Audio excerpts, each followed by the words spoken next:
Alright, so our steam kettle wasn't shutting off, so I'm going to show you guys how to replace our thermostat on these Groen kettles. I know some of you guys have tilt skillets, which you're probably lucky for, but it's a pretty easy fix. I first spent the first 20 minutes getting the set screw out of this dirty knob.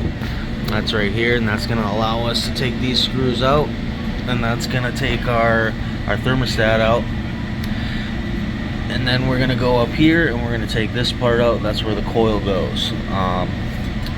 Now these are under pressure, so I did hit the pressure relief valve up top just to make sure there's no pressure in it, so when I pull that bottom coil out, I'm not gonna get a bunch of water and gas shooting at me. But it could be not under pressure, but I don't know. I've never worked on one of these before. Alright, I got the thermostat out of the housing. We're going to make a mental note on where these wires go here so we don't cross our connections. We're going to take those off, and then we'll start working on getting this thermostat coil out of there. Alright, I got the old one out. This is how I found the new one.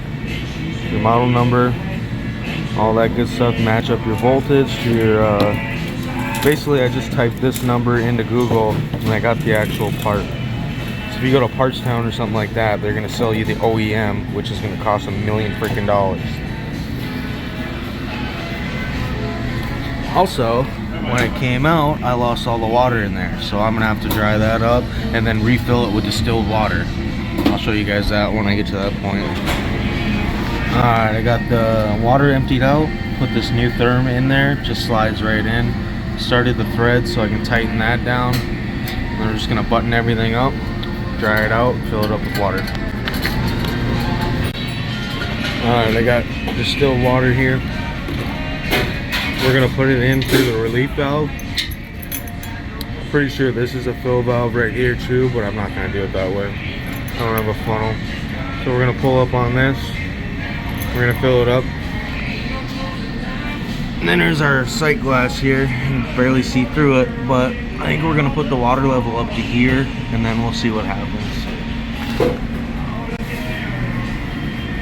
Video of me filling it.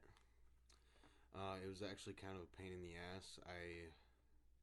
I don't know if it was because there's air in the system and then it's airtight, but I ended up having to get a funnel and putting it into that relief valve there. And as I was holding it open, I'd fill it up, stir the water around a little bit, let the air bubbles come up, and eventually it did go into the kettle. It took me about 3 gallons of distilled water. That was from me completely emptying it. I was looking on the sight glass on the front, and I said I was going to fill it about halfway, but I just filled it all the way. And that was pretty much it. Just like I said, don't forget to ask your MPs before you work on anything in the restaurant. Especially make sure that it's not under warranty anymore, because if it's under warranty and you start working on it, it's going to void that warranty, and if you screw something up, you're kind of shit out of luck there. But yeah, these thermostats are pretty easy as long as you just do your research, kind of learn how everything works before you get in there. Probably the part was $115 after taxes, with an electrician or Hobart or someone like that coming out working on it. It probably would have been around $600 or something like that with labor. But there is a risk involved. Like, you can always screw something up and break it, but I think it's definitely worth the risk, especially if you're saving that much money.